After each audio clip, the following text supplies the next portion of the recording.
نحمده ونصلي على رسوله الكريم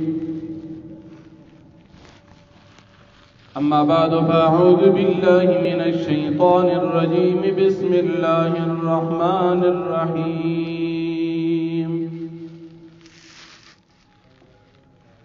ولقد أرسلنا نوحا إلى قومه فلبث فيهم 1000 سنة إلا 50 عاما فأخذهم الطوفان وهم ظالمون صدق الله العظيم سورة العنكبوت شلم پارا سورلسم نمبر آیت دی ددی رکو د مخی رکو سر ربط او مناسبت دادے چی پا مخی رکو کی د امتحانات و حکمت بیان شو چی امتحان د دې د پار راځي چې د کرا او د کوټه تمیز راشي په دې رکو کې الله پاک امتحانات ذکر کړي چې هغه د نوح علیه السلام او د ابراهیم علیه السلام واقعات دي الله جل شانه فرمایي چې موږ نوح علیه السلام خپل قوم ته ولېږو د دین دعوت نه نیم سو کال او چلو لیکن قوم باغی قوم نافرمانو لگو انتی کسانو ایمان رو دو اتیا کسانو یا اتاو یا کسانو دی ایمان رو بقایا پا دی نحنیم سوکال کی چا ایمان رو نوح علیہ السلام پا پیغمبرانو کی دیر عمر پیغمبرو دا عمر پا بارکی اقوال دا مفسرین و مختلف دی حاشیه د تفسیر جلالین لیکي چې د نوح علیه السلام د عمر په باره کې سو اقوال یو قول دا دی چې د نوح علیه السلام عمر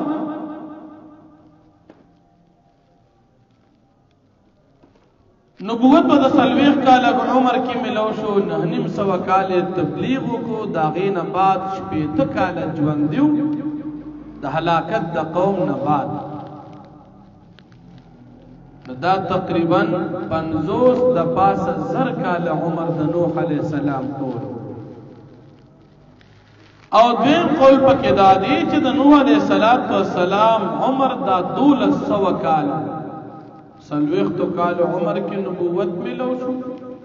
9.5 کال تبلیغ کو او 280 کالا 280 کالا نوح علیہ السلام 2.5 کالا د هلاکت د قوم نه بعد نوح علیہ السلام ژوندیو نو ټول عمر 240 کالا او دریم قول پکې دادی چې د نوح علیہ السلام ټول عمر 1400 کالا د نبوت ملاوي دو په وخت کې 40 کاله 9.5 کاله تبلیغ او دا بقایا عمرې د هلاکت د قوم نه بعد دي تفسیری مدارک لیکي چې نوح علیه السلام ته فرشتہ راغله ملک الموت او دته وی چې ستا ډیر زیات عمر په پیغمبرانو کې نو ته خو راته لګوي دنیا کې د څنګه وخت تیر تا خو زر کاله تقریبا صد پاس عمر تیر کړی دا دنیا کې د جون څنګه وي نوح علیہ السلام تو فرمایل چې دنیا کې می جون داسې لکه سړی په یو کور کې وي او د کور دو دروازې وي نو په یو دروازه را دنه نشي او په بل دروازه باندې بهر وځي دا زما ټول عمر لکه دنیا کې دغه جون دی په یو دروازه را دن نشه او په بل دروازه باندې وځي څونه وخت عمر څومره تیر کړی دی او دا زما ټول عمر بیا الله پاک فرمایي چې کوم کسانو د نوح علیه السلام مرګتیا وکړه د تمنګ نجات ورکو د قوم ته نجات ورکو او چې چا مخالفت کو هغه مو د تمام انسانیت د پاره د عبرت نشان جوړ د تمام انسانیت د پاره د وعظ او د عبرت نشان مو جوړ چې چا د پیغمبر د وخت تابعداري وکړه الله کامیاب کړ او چې چای مخالفت وکړ الله پاک ذلیل کړ اگر چې د پیغمبر اولاد دی ولني په نجات په دین ملاويږي پر اقتدار نجات نه ملاويږي لکه د نوح علیہ السلام خپل سکه زوی د کنعان خو لیکن کافر دی الله پاک هغه طوفان کې غم هلاک او د نوح علیہ السلام خپل ندي امتیان دی ایمان چې راوړي دي الله پاک هغه ته نجات ورکړي نو نجات دا په دین کې دی اگر چې ډېر نږدې رشتہ دار دی ولې نه نجات پاغي باندې نه ملاوي او بیا الله پاک د حضرت ابراهیم علیه السلام واقعا مختصرا ذکر کړي چې ابراهیم علیه السلام خپل قوم ته الله وحدانیت بیان قوم ته الله یووال ذکر قوم ته چې تاسو د دې کوم بوتانو عبادت کوئ او دا د الله سره شریکان جوړوي دروغ خبره کوي نو ګوره دا کار تاسو ډیر ناروا او ډیر غلط دی بل تاسو د داسې خدایانو عبادت کوي چې هغه تاسو له رزق مالکان نه دي رزق نشي درکول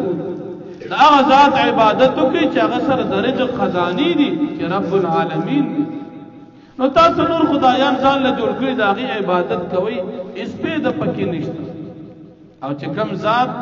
حقیقت کې ذات دی دا هغه بندګي نه کوي چې رزق درکړي او بل الله پاک د حضرت نبی کریم صلی الله علیه وسلم تسلی ذکر کړي وان تكذبوا فقد كذب من قبلكم نو په دې کې بیا مفسرین خصوصا تفسیر مدارک لیکي چې دا تسلی نبی علیہ السلام تدا او یا دا تسلی حضرت ابراہیم علیہ السلام تدا کدا قوم سا مخالفت و نافرمانی کی نو پدې خپکیږي ما عزت الله په اختیار کې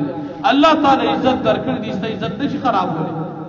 خو دومره دا چې دا خلک په خپل نقصان کوي او مغه شان شو چې د نبی علیہ السلام مخالفت چا کو الله پاک نبی علیہ السلام ته عزت ورکو او مخالفین الله پاک ذلیل کړ ابراہیم علیہ السلام ته الله عزت ورکو او قوم الله پاک ذلیل کړ نو تسلی پکې نبی علیہ السلام ته او بیا الله پاک د اثبات بعد الموت دلیل ذکر کړي چې دا کافرانو مشرکان د مکی وای چې د مرګ نه بعد ژوندۍ نشته دې خپل جون ته لږ سوچو کې کړ چې دې د سره پیدا نو او الله پیدا کړ نو اوس د دې مړ کول او دوباره ژوند کول الله ته ګران دي چې د سره اونه الله پیدا کړ اوس خوشته دي مړ بشي نو بیا خو ژوند کول ګران نه او دا الله پاک ته ډیر آسان دی بل کافران دي وګوري چې الله رب العالمین اولنې پیدا کولم کړی دي اخیرنې هم دی کوي دا کافران د الله نه ویریږي هغه قادر ذات دی چې څوک داغه د عذاب نه بچ کېدی نشي چې څوک مخالفت او نافرمانی نو الله جل شانه فرمایي ولقد ارسلنا نوحا الى قومه او په تحقیق سره موږ لګلو نوح علیہ السلام خپل قوم ته فلبث فيهم 1000 سنه الا 50 عاما پس د جون تیر کو په خپل قوم کې 50 کم زر کالا د دین دعوت سو کالو 9.5 کالا عمر خډیرو خدای د دین هغه دعوت موږ مسلمانان چې لګونتي دعوت چلو بیا موږ د دین حق ادا کړو یو سیروزو لګو یا یو چلو لګو یا سلور میاشتې لګو بس بیا وای چې بس د دین دروازه په ټوله ما قائم کړی لیکن ما سلور میاشتې لګو کال مو لګو بس ما سره د جنت ټیکټ ملو نوح علیہ السلام 9.5 کاله تبلیغ کړ ستا سلور میاشتې او کال داغي پدې ته داوا کې چې ما د دین کارو د دین حق دې غټ دی کټول عمرم د دین کار وکي دا نشه دا کول د دین حق دا خډیر حق واړي دا سبم نه کې چې او درې ورځې الله سره یا سبې خرج یا سنور میاشتې ولګولې او بیا وې چې باس ما خو سم د دین حق ادا کو او زه ورسېدل نه رسېدل دوه آسان کار نه دی دین ته رسېدل دا قرباني غواړي او دا سبم نه وې چې باس زه د زمانه لوی ولی الله شم ځکه چې ما سلور میاشتې ولګولې یا مې یو درې ورځې ولګولې یا مې سلوي ورځې ولګولې یا مې کار نه ولایت دعوه هم نه کې تا د دین حق نه دی دا کړی دا دومره آسان نوح علیہ السلام 900 کاله کړی او تعلق غونته وکړو چې ما کا نه ځان بار وخت کمزورې غاڼي خدایا دغه ملک وسو دارانه قبول کا نور بم کو خدا مې لک کړی دا ډیر داوا بنکې فاخذهم الطوفان وهم ظالمون فسنوا دویل طوفان د هلاکت او حال دار شدي مشرکان فانجيناه واصحاب السفينه فسمن نجات ورکو دی نوح علیہ السلام تا او ملګرو د کشته تا چې د سرو وجعلناها او موږ ګرځول دا کشته او یادا عذاب آیه النصیحت او عبرت للعالمین د مخلوقات د پارا و ابراهیم یا کی ابراهیم علیہ السلام قال کلچ اویدو لقوم خپل قوم تعبد الله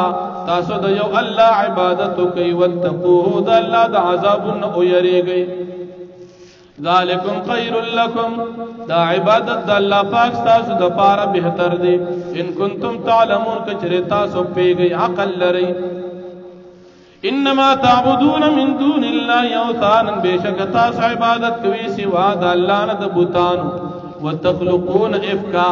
او تاسو وای دروغ د الله سره شریکان جوړوي ان الذين تعبدون من دون الله یقینا خدایان چې تاسو عبادت کوي سوا د الله نه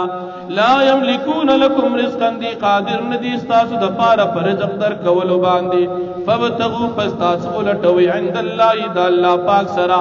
الرزق رزق چې د رزق خزانه ور سره دي واعبدوا تاسو د دې ذات عبادت کوي واشکروا له د الله پاک شکریا ادا کوي الیه ترجعون د الله پاک د بتا سو واپس کول شي وَإِن تُكَذِّبُوا فَقَدْ كَذَّبَ أُمَمٌ مِّن قَبْلِكُمْ او کچره تاسو تکذیب وکړئ د مکی مشرکانو په دې کې زمان نقصان نشته تاسو تاوان دي په تحقیق سره تکذیب کړو نور امتونو مخکې تاسو زمانه مخکې وما علی الرسول او نشتری په پیغمبر باندې الا البلاغ المبین مگر رسول د پیغام ښکارا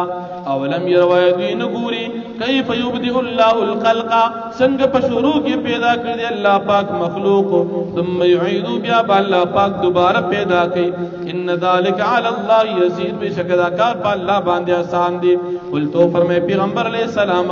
سیرو فی الارض تاسو ګرځي پزمکه کې فانظروا پس تاسو ګورئ کیف بدا الخلق څنګه په شروع کې پیدا کړی دي مخلوق تاسو نه وړاندې او بیا یې مړ کړیم دي ثم الله بیا الله پاک ينشئ النشأة الاخره بیا پیدا کوي په پیدائش بل سره ان الله على كل شيء قدير بشك الله پاک پر سل باندې قادر دی يعذب من يشاء الله پاک عذاب ورکی چاته چوغواړي ويرحم من يشاء او رحم کې الله پاک پچا باندې چاته چوغواړي وإليه تقلبون دی الله پاک د بتا سو ټول واپس کول شي وما انتم بمعجزين في الارض او تاسو نه عاجز کوونکې الله لره پسمګه کې ولا په سماین پاسمان کې وما لكم من دون الله او نبي استاذ پارا نشت استاذ پارا سوا د الله پاک نمی ولی نسوک دوست ولا نصير او نسوک مددگار واخر دعوانا الحمد لله رب العالمين